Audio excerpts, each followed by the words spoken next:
Epstein file প্রকাশের পর থেকেই বিশ্বজুড়ে চলছে তোলপাড়। ৩০ লাখ নথিতে একে একে উঠে আসছে রাঘব বোয়ালদের নাম। ডোনাল্ড ট্রাম্প, বিল গেটস সহ পশ্চিমা প্রভাবশালীদের মতো কুখ্যাত এই যৌন নিপীড়কের সাথে অনেক আরব নেতারও ঘনিষ্ঠ সম্পর্কের ফিরিস্তি প্রকাশ পাচ্ছে।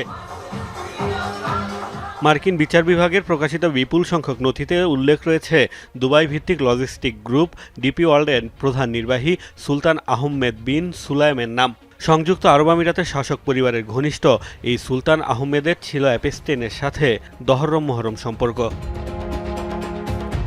ইসরায়েলের শীর্ষ ব্যক্তিদের সাথে দুবাইয়ের এই ব্যবসায়ীর যোগাযোগের অন্যতম মাধ্যম ছিলেন অ্যাপস্টেন।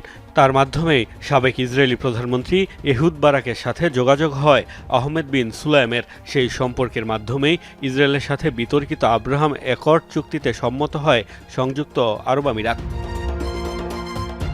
ইমেল ও মেসেজিংয়ের মাধ্যমে নিয়মিতই বার্তা আদান প্রদান করতেন অ্যাপস্টেন ও সুলতান আহমেদ। ব্যক্তিগত কাজে বহুবারই একে অপরকে সহায়তা করেছেন।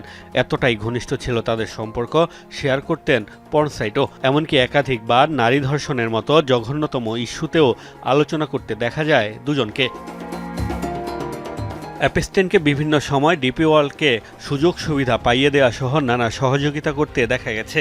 নথি অনুসারে ১.৮ বিলিয়ন পাউন্ডের লন্ডন পোর্ট প্রজেক্টের জন্য সরকারি ঋণ আদায়ে সহায়তা করেছেন অ্যাপস্টেন। ডিপি ওয়ার্ল্ডের বিভিন্ন অনুষ্ঠানেও নিমন্ত্রণ পেতেন কুখ্যাত এই অপরাধী।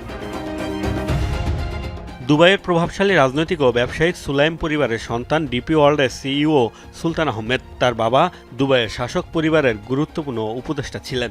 জন্মের পর থেকেই ক্ষমতার কাছাকাছি থাকা সুলতান আহমেদ রাষ্ট্র নিয়ন্ত্রিত প্রতিষ্ঠান ডিপি ওয়ার্ল্ডের মাধ্যমে বিশ্বজুড়ে বিশাল বিনিয়োগ সাম্রাজ্য গড়ে তুলেছেন।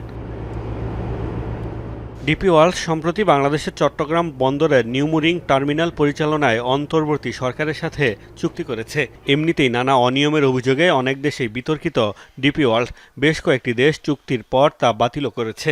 এর মধ্যেই অ্যাপস্টেনের সাথে সম্পর্কের তথ্য সামনে আসায় নতুন করে সমালোচনার মুখে DP World. Mostafa Mahmud, Jamuna news.